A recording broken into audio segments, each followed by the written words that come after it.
Sir मैं बता रहा हूँ, एक बार तो योगी आदित्यनाथ जी नहीं मिले, 3 बार मिले, 3 बार जो है उनको हम जो है उनके हाथ में मेरी बीवी जो है देकर के आई कंप्लेन, और मेरी बेटी भी थी, 2 बार उन्होंने चॉकलेट दिया। बट सर हम लोग चॉकलेट नहीं चाहिए, हमें सर न्याय चाहिए, इंसाफ चाहिए। और बेटी को चॉकलेट दिया, हाँ, लेकिन न्याय नहीं मिला। न्याय नहीं मिला सर। वो जो कंप्लेंट थी वो जो है रुद्रपुर सीओ जिला अजीत सर के खिलाफ थी, और जो आरोपी थे उनके खिलाफ थी, और जो मदनपुर के जो एसओ सर हैं बीबी राजभर, उनके खिलाफ थी। ये जो विधायक हैं सलभ मणि त्रिपाठी जी, मैंने सुना है कि बहुत अच्छा न्याय करते हैं, मैंने सुना है, उनका बहुत नाम सुना है मैंने।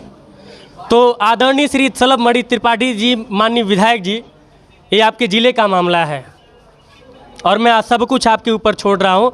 थोड़ा देखिएगा कि अगर भाजपा के ही लोग गुंडागर्दी करें तो क्या न्याय व्यवस्था इतनी मजबूत है जो जैसा कि योगी जी कहते हैं, क्या उन लोगों को आप सज़ा दिलवाएंगे? यह आपसे भी एक सवाल है आदरणीय श्री सलभ मणि त्रिपाठी जी। सर मैं ये नहीं कहता हूँ सारे पुलिस वाले गलत होते हैं, लेकिन ज़्यादातर यही सब सुनने में आ रहा है सर। कमेंट बॉक्स में देख लीजिएगा कितने पीड़ित लोग आप लोगों के खिलाफ ही बोलेंगे। पता नहीं क्यों आप लोग को, मतलब शर्म तो आती होगी सर, थोड़ा देखिएगा सर। और सर आप लोग बुरा मत मानिएगा, सिर्फ नोचा बांधने से कुछ नहीं होगा। विपक्ष में हैं आप लोग, बात सुन लीजिए सर।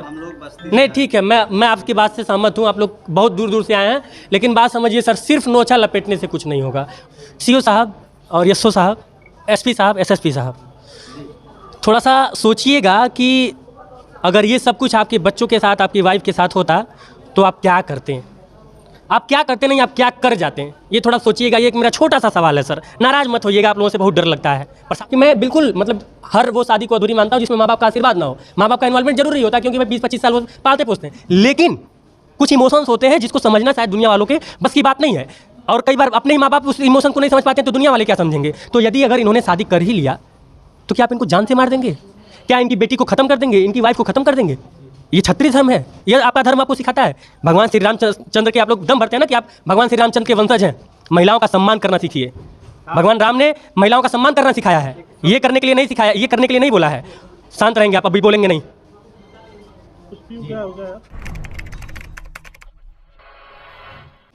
जाति समुदाय की बात होने वाली है तो जितने लोगों को बुरा लगेगा पहले ही माफ़ी मांग रहा हूँ, क्योंकि आप लोगों को बुरा बहुत तेज लगता है। जात, समुदाय और धर्म, क्षत्रिय धर्म। क्षत्रिय धर्म क्या होता है? क्या किसी स्त्री के ऊपर हाथ छोड़ना भगवान श्री रामचंद्र ने कहा था? क्या किसी स्त्री के का अपमान करना, उसके साथ मैं मतलब कि जो घटना हुई है उसका जिक्र नहीं कर पा रहा हूँ, मेरे शब्द, मेरे होठ लड़खड़ा रहे हैं, क्या उस तरह का जघन जो आप फोटो में अभी देख रहे हैं, इस तरह का कृत्य करना क्षत्रिय धर्म है? कौन सा इज्जत आपने बचा लिया? मैं हमेशा यह बात कहता हूं और पिछली भी कई सारी घटनाओं में कहा हूं कि माँ बाप के खिलाफ जाके शादी करने के मैं पक्ष में नहीं हूं। हर वो शादी मैं अधूरी मानता हूं, ये मेरा पर्सनल है, हर मैं वो शादी अधूरी मानता हूं जो माँ बाप के खिलाफ हो। लेकिन यदि लड़के ने कर दिया, अगर लड़की ने कर दिया तो उसको जान से मार देंगे, उसके साथ आप ये कृत्य करेंगे? क्या अधिकार है आपको? ना आप जन्म देने वाले हैं और ना ही आप मौत देने वाले हैं। भगवान सबको भेजते हैं यहाँ पे। आप हिंदू धर्म की बात करते हैं, आप सनातन धर्म की बात करते हैं, और आप इस तरह का कृत्य करते हैं कि आपका लड़का अगर किसी छोटी जाति की लड़की से शादी कर लिया तो उसके साथ ये प्रताड़ना करेंगे। ये गलत है सर, और इसका विरोध होना चाहिए। ये क्षत्रिय धर्म तो नहीं हो सकता। मैं तमाम ठाकुरों से पूछना चाहता हूँ कि क्या ये क्षत्रिय धर्म है जो इनके साथ हुआ है? क्या वो क्षत्रिय धर्म है? पूरी घटना का जिक्र इनसे जानेंगे और उसके बाद से फिर आपको यह भी बताएंगे कि पुलिस प्रशासन कितना बढ़िया काम कर रही है। सतीश आपका नाम है? हाँ सर। क्या क्या हुआ सतीश, ये बताइए। सर मेरा नाम सतीश है और मैं बेलुआर घाट का रहने वाला हूं और मदनपुर मेरा थाना लगता है। एक्चुअली सर काफ़ी मेरी 6 साल की बेटी है और तकरीबन 2014 में हमने शादी की थी, बट जो है मेरी फैमिली जो है यहाँ आने नहीं देती थी। 2015 मेरी वाइफ यहाँ पे आई थी, बट इन लोगों ने यहाँ पे भगा दिया था। 2-4 दिन हम लोग रहे थे, फिर उसके बाद सर हम लोग गुड़गांव ही रहने लगे। मैं 2008 से ही गुड़गांव रह रहा हूँ, तो गुड़गांव ही रहने लगे। फिर सर हम लोग वहाँ पे अपना जॉब वगैरह, बिजनेस वगैरह कर रहे थे। रास्ता मत रोकिए, किनारे हो जाइए, आने जाने दीजिए सर। यहाँ पे ना काफ़ी वो हो जा रहा था, आप चलते रहिए जी। तो सर जो है ये सारी चीज़ें होती रहीं। फिर उसके बाद इन लोगों का दबाव बनता गया कि जो है आप उसको छोड़ दो, हम दूसरी जाति अपनी कास्ट में जो है शादी करवाएंगे करके ये दबाव बनता गया। सर क्या हुआ कि पिछले साल जो है मेरे से जो छोटी वाली जो बहन है उसकी शादी हुई, उसके बाद से इन लोगों ने प्रेशर बनाया कि जो है लड़की गोरखपुर में है, उसको देखने के लिए तुम आ जाओ। तो सर मेरी बेटी है और एक मेरा बेटा भी था जो कोविड में डेथ हो गया उसका। और सर जो है अब 6 साल की बेटी है सर, मैं उसको कैसे छोड़ दूँ, वो सारी चीज़ें कैसे कर दूँ। एंड देन देन सर उसके बाद सबसे पहले जो है मेरा भाई, मैंने अपने भाई को बुलाया था गुड़गांव में जॉब करने के लिए, बिज़नेस में मेरा हाथ बटाने के लिए। बट उसने क्या किया, मेरी वाइफ के साथ जो है वीडियो बनाया उसका नहाते वक्त का, उसके साथ गलत किया। और जब मेरी वाइफ ने जैसे ही मेरे को बताया तो मैंने तुरंत मम्मी पापा को बताया, तो मम्मी पापा ने आरोप जो है उल्टा मेरी वाइफ पे लगाने लगे कि पहले उन्होंने तेरे को फंसाया है, फिर छोटे भाई को फंसा रही हैं। सर मेरी वाइफ जो है वो दिल्ली की रहने वाली है, उसने क्या किया कि थाने में जाकर के एफआईआर रजिस्टर्ड करवा दी। ठीक है, अगर मैंने फंसाया तो कोर्ट जो है साबित करेगा, ये सब बोल करके। फिर उसके बाद सर इन लोगों ने क्या किया, जो हमारा बिज़नेस था वो मेरे मम्मी पापा के नाम पे ही था। फिर ये लोग सर बिल्कुल बौखला गए और बौखलाने के बाद से वहाँ से हमारा सारा बिज़नेस ख़राब कर दिया। और जब मैं वहाँ नहीं था तो ये लोग बिजनेस आपने स्टार्ट किया था? हाँ सर, लेकिन मम्मी पापा के नाम से किया था? क्योंकि मैं कंपनी में जॉब भी करता था तो मैं वहाँ पे नहीं दिखा सकता था। तो सर क्या हुआ कि जैसे फिर मेरे मम्मी पापा वहाँ जाते थे, ऐसा नहीं है वहाँ नहीं जाते, जब भी इलाज कराना होता था यही लड़की थी जो एम्स में इन लोगों के लिए लाइन लगाती थी। ठीक है, तब जाती नहीं थी, तब जाति का मैटर नहीं था। ठीक है, तब जब इलाज कराना है, कुछ कराना, तो यही लड़की लेके जा रही है, मेट्रो से होते हुए एम्स में जाके लाइन लगा रही है, सब कुछ कर रही है, टेस्ट वगैरह करा रही है। तो ये लोग वहाँ जाते थे, तो वहाँ जो मकान मालिक थे, आस पड़ोस के लोग थे, वो जानते थे कि ये इसके मम्मी पापा हैं। तो जब मैं वहाँ नहीं था तो ये लोग क्या किए, वहाँ आए, मेरी वाइफ के साथ मारपीट की और हम लोग का सारा डॉक्यूमेंट, सारा शादी का फोटो वोटो, सारा सामान लेकर के जो है मेरा सर्टिफिकेट तक लेकर के वहाँ से चले आए ये लोग। उसके बाद सर तब से सर फिर हम लोग कहीं के नहीं रहे। फिर उसके बाद सर तब से हम लोग यहाँ पे गांव आए। गांव हम सब तकरीबन सर फरवरी में आए थे, फरवरी 2022। हाँ, फरवरी 2022 में। और सर फरवरी 2022 से आने के बाद से तब से हम लोग अपनी शिकायत दे रहे हैं कि गुहार लगा रहे हैं थाने में कि सर हमारे साथ कोई अनहोनी घटना घट सकती है और हमें सुरक्षा दी जाए। तो ये जो है सारी चीज़ें हमने थाने में लिखित में दिया। ये हमने थाने में भी लिखित शिकायत दी है, एसपी साहब को दिया है, डीएम साहब को दिया है, मुख्यमंत्री साहब को दिया है, हर किसी को दिया है। उसके बाद से सर हम लोग के साथ घटनाएं घटनी स्टार्ट हो गई। हम लोग ये सारे लोग घर का सारा सामान लेकर के चले गए फरवरी में ही। उसके बाद से सर इन लोगों ने क्या किया, मारपीट करना, आते थे पीछे से मारपीट करते थे, लोगों को भड़का देना। सर एक तरह से हमारा पारिवारिक और सामाजिक बहिष्कार कर दिया गया कि भाई जो है ये छोटी जाति से है तो हम जो है इसका छुआ नहीं खाएंगे, इसने बर्तन जो है हमारा छू लिया, ये सारी चीज़ें। तो ये लोग पता नहीं कहाँ रहने लगे, ये मदनपुर पुलिस को अच्छे से पता है कहाँ ये लोग रहते हैं। उसके बाद सर ये लोग आते थे, कुछ लोगों को भड़का करके लाते थे जो हमारे राजपूत कास्ट से ही हैं। वो लोग क्या करते थे कि आते थे और मारते थे और हम दोनों को मारते थे। तो ये सर कोई पहली घटना नहीं है, इससे पहले हमें 10 बार मारा गया है। जो है एक 10 और आपने 10 बार पुलिस को तहरीर दी है? सर हमने तहरीर दी क्या है, हम थाने में लोग कानूनन कहा जाता है कि एक महिला को शाम को 6 बजे के बाद आप थाने में नहीं बिठा सकते, लेकिन असलियत जो है ना सर, हम लोग, मेरी वाइफ जो है 2-2, 3-3 दिन रात को 9-9, 10-10 बजे तक मदनपुर थाने में बैठी है। ठीक है, तब जाकर के हमारी जो है शिकायत लिखी गई है, वो भी ज़्यादा बार एनसीआर लिखी गई। जैसे सर मैं बता रहा हूँ, 1 मई की घटना है, एक बंदा है मेरे पीछे गांव का राजपूत है, वो भी उससे कभी हमारी मुलाकात भी नहीं हुई और का अड्डा नहीं है, 2 मिनट रुकिए, उससे कभी हमारी मुलाकात भी नहीं हुई। और वो सर जो है रात को 10 बजे आ गया और रिवॉल्वर के साथ आया था और उसके बाद से वो गालियाँ देने लगा कि जो है काट के फेंक देंगे, यहीं बगल में नदी है, सारी चीज़ें हैं, यहाँ से भाग जाओ। फिर उसके बाद सर हम लोग अपनी शिकायत लेकर के जो है गए थाने पे। 3 दिन हमने धरना दिया और जो है पुलिस जो है दबाव हम पे डालने लगी, समझौता कर लो, ये सारी चीज़ें। और उसके बाद सर जब हमने नहीं किया तो एनसीआर दर्ज किया गया और सर वो रिवॉल्वर आज तक जब्त नहीं किया, जिसकी शिकायत हम जो है एसपी साहब से अनगिनत बार कर चुके हैं, मदनपुर थाने में कितनी बार कर चुके हैं। तो सर 1 अप्रैल को भी एक घटना घटी। उसमें सर ये हुआ कि मेरी वाइफ प्रेग्नेंट थी 5 महीने की, तो मेरे पापा ने और कुछ लोगों ने मिलकर के मारा, तो सर उसमें गर्भपात हो गया।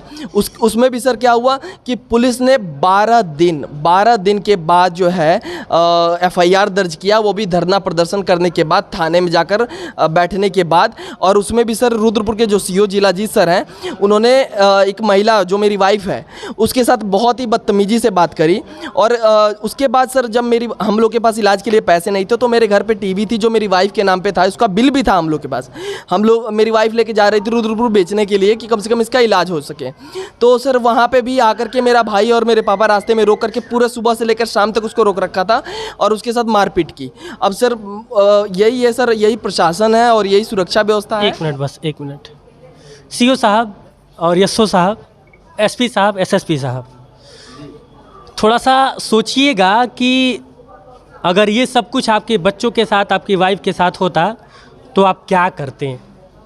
आप क्या करते नहीं, आप क्या कर जाते हैं, ये थोड़ा सोचिएगा। ये एक मेरा छोटा सा सवाल है सर, नाराज़ मत होइएगा, आप लोगों से बहुत डर लगता है, प्रशासन के लोग हैं और पीड़ित लोगों का ना सुन के जो लोग जुर्म करते हैं, जो लोग लोगों को पीड़ित करते हैं उनके पक्ष में आप लोगों के सवाल एकदम बिल्कुल धड़ल्ले से तैयार रहते हैं, लेकिन कभी भी यह जहमत नहीं उठाते कि जो एप्लीकेशन आप लिख के आपके थाने में जाता है ना, वो पीड़ित होता है सर, अपराधी नहीं होता है सर।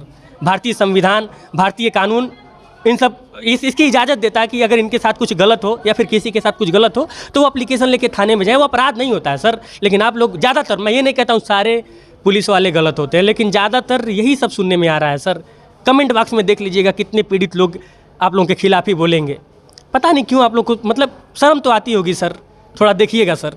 आगे ये घटना जो हम लोग फ़ोटो देखे, जो तस्वीर जितनी भयावह तस्वीर है, वो तस्वीर कहाँ, मतलब कि आपने कैसे सर एक्चुअली क्या हुआ था कि जो है, बंद कीजिए भैया, बंद कीजिए उसको, नहीं आप समझ रहे हैं, टीआरपी का अड्डा नहीं, मैं बार बार बोल रहा हूँ, ये तकलीफ़ है। सर क्या हुआ कि जो उस रात की जो घटना है, ये तकरीबन 12-1 बजे हम लोग सोते हैं और घर पे चूंकि लाइट है नहीं, ये लोग लाइट, और मेरी वाइफ जब मारा गया था बच्चा तो हॉस्पिटल में थी और पीछे से जो है मदनपुर पुलिस ने को सब पता था कि यही लोग लेके आए थे इन लोगों को पता था कि हॉस्पिटल में है, बट जो है इन लोगों के सह पे वो लोग घर की लाइट, पानी की टंकी, जो नल होता है सारा काट के लेके चले गए। उसके बाद से सर जो है ये जो घटना है, तो हम लोग सर फिर भी जैसे तैसे करके रह रहे थे सर। वहाँ पे छत है, थोड़ा सा खुला हुआ है, उधर ही करके हम लोग रह रहे हैं। एक टूटी जो वो था चौकी टाइप का था, उस पर हम लोग ईंट लगा के और सोते हैं वहाँ पे। तो वहाँ पे सर ना जो सोलर लाइट है कमलेश पासवान ने दे रखा, चूँकि मेरे चाचा भाजपा के बड़े नेता हैं, तो वहाँ पे सोलर लाइट लगा हुआ है, तो वो शाम को ऑटोमेटिक जल जाता है, सुबह जो है ऑटोमेटिक ऑफ हो जाता है। तो वो लाइट जो है वो जल जाती है, तो उससे जो है हम लोग को थोड़ा सा राहत मिलता है, तो कम से कम दिखाई देता है। और सर ईंट पे लगा के हम लोग वहाँ खाना वाना बना लेते हैं। तो सर ये तकरीबन 12-1 बजे के आसपास हम लोग सोए और तकरीबन रात को 2:30-3 बजे के आसपास की घटना है ये। और हम लोग सो रहे थे सर, और उसके बाद से पहले मेरी वाइफ सोती, क्योंकि उसको बार बार उठना होता है, और फिर जिस तरफ से हवा ज़्यादा आती है वो उस साइड बेटी सोती जो खुला हुआ है, और बीच में मैं सो रहा था। तो मेरी वाइफ को पहले लोग हाथ पैर मुंह बांध करके इसको ले गए साइड में, और फिर सर मैं उधर उसके साथ मारपीट हो रही थी, इधर मेरे साथ मारपीट होनी स्टार्ट हो गई। तो सर नींद में अचानक से चीज़ें होने लगी, तो फिर परेशान हो गए हम लोग, समझ में नहीं आया हो क्या रहा है। फिर उसके बाद सर थोड़ी देर बाद जो है हमें लगा कि नहीं, अब मैं नहीं झेल पाऊँगा इन लोगों को, क्योंकि सर वो एक आध तो थे नहीं कि जिनसे आप लड़ सकते हो। फिर सर उस कंडीशन में मैं बेटी को लेकर के, और फिर उस चूँकि छत ज़्यादा ऊंचा नहीं है, बहुत ही नीचा है, तो वहाँ से सर मैं कूद करके भागते हुए गया। और चूँकि मेरा फ़ोन दूसरे घर चार्ज हो रहा था, और जो मेरे गाँव में जो है लोग हैं वो सभी छोटी कास्ट के हैं, जितनी बार भी हमारी लड़ाई हो कभी वो आते नहीं एक्चुअली। और मेरे जो परिवार है, मेरा जो घर है, उस घर के जितने लोग हैं सभी आस पड़ोस के लोगों को और दूसरे लोगों को सबको सताते हैं, ऐसा कोई नहीं जिसको नहीं सताया। अच्छा, ये लोग भाजपा के नेता भी यहाँ बता रहे हैं? हाँ सर, भाजपा के नेता हैं। क्या इसी वजह से प्रशासन उन लोगों के ऊपर हल्की कार्रवाई कर रही है या फिर नहीं कर रही है? सर बड़ी वजह यही है कि जो है मेरे जो चाचा हैं वो मंडल अध्यक्ष हैं बीजेपी के, यही वजह है, और कई रिश्तेदार हैं। अब 1 मिनट, देवरिया सदर के जो विधायक हैं सलभ मणि त्रिपाठी जी, मैंने सुना है कि बहुत अच्छा न्याय करते हैं, मैंने सुना है, उनका बहुत नाम सुना है मैंने। तो आदरणीय श्री सलभ मणि त्रिपाठी जी, माननीय विधायक जी, ये आपके ज़िले का मामला है और मैं सब कुछ आपके ऊपर छोड़ रहा हूँ। थोड़ा देखिएगा कि अगर भाजपा के ही लोग गुंडागर्दी करें तो क्या न्याय व्यवस्था इतनी मजबूत है, जो जैसा कि योगी जी कहते हैं, क्या उन लोगों को आप सज़ा दिलवाएंगे? यह आपसे भी एक सवाल है आदरणीय श्री सलभ मणि त्रिपाठी जी। जी सर, सलभ मणि त्रिपाठी जी के बारे में कहना चाहूँगा कुछ। एक्चुअली सर क्या है कि हमने भी सुना था कि सलभ मणि त्रिपाठी जी जो है विधायक, वो जो है सबके लिए देखते हैं। तो सर हम लोग, मेरी वाइफ और हम, इनके पास 3 बार आ चुके हैं। इनका ऑफिस है यहाँ पे आगे करके, तो मेन रोड पे ही ऑफिस है, तो वहाँ पे हम लोग आए हैं। तो उन्होंने कहा है कि जो है बात तो हाँ उन्होंने हमारी सुनी, लेकिन उन्होंने कहा देखो हमारे विधानसभा का मामला नहीं है और हम दूसरे विधानसभा के मामला में हम नहीं हस्तक्षेप कर सकते, और ये आपका पारिवारिक मामला है, इसमें हम कुछ कर ही नहीं सकते। तो ये सारी चीज़ें हैं सर। तो हम लोग सर फिर हमें ये बताया गया था कि जो है जनता दरबार में जो है आपकी शिकायत सुनी जाती है और योगी जी न्याय करते हैं। सर हम लोग तकरीबन 4 बार गए हैं मुख्यमंत्री ऑफिस में, 1 बार लखनऊ, 3 बार गोरखपुर।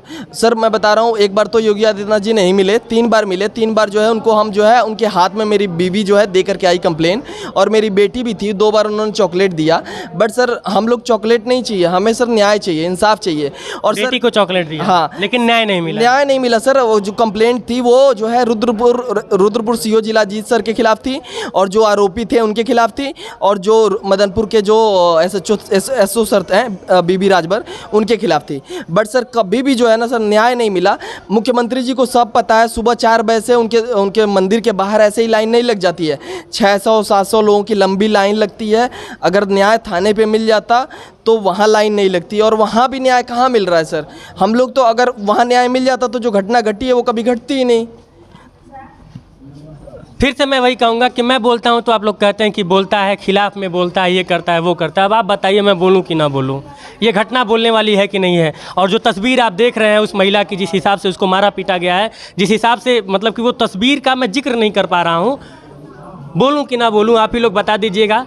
और इस मामले में चूंकि सबके संज्ञान में, मुख्यमंत्री के संज्ञान में जो मामला हो, उस मामले में यदि कोई पीड़ित है तो इससे ज़्यादा शर्मनाक बात कुछ नहीं हो सकती है। बाकी मैं कुछ नहीं कहूँगा, सब कुछ जनता पे छोड़ रहा हूँ, जनता ही इसका फैसला करेगी। और सबसे बड़ी बात कि जितने भी तथाकथित विपक्ष के नेता हैं ना, अगर वो लोग भी आवाज़ उठाते तो शायद इनके साथ न्याय होता।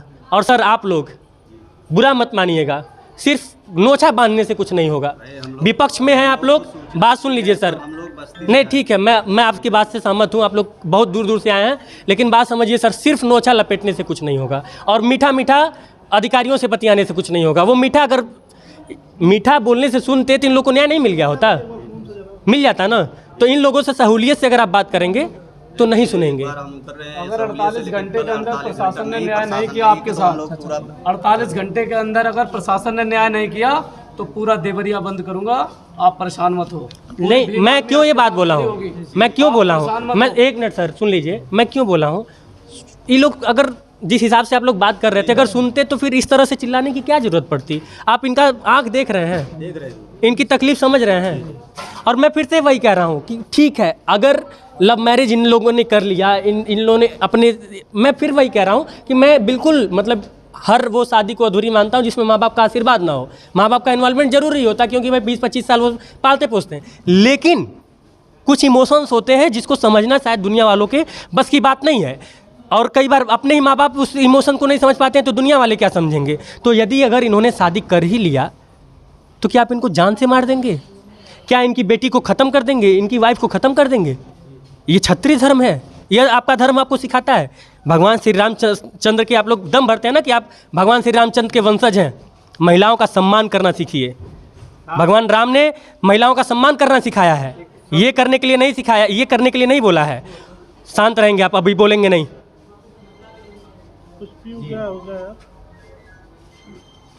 बाकी एसओ साहब, सीओ साहब, एसपी साहब, एसएसपी साहब, लानत भेज रहा हूं सर, स्वीकार कीजिएगा और हो सके तो न्याय दे दीजिएगा। सैल्यूट करता आपको, अगर न्याय देते तो सैल्यूट करता, लेकिन न्याय नहीं मिला। 6 महीने से भटक रहे थे आपके पास और आप ही के ऊपर इल्ज़ाम लगा रहे हैं, तो लानत भेज रहा हूं सर, स्वीकार कीजिएगा। जय हिंद।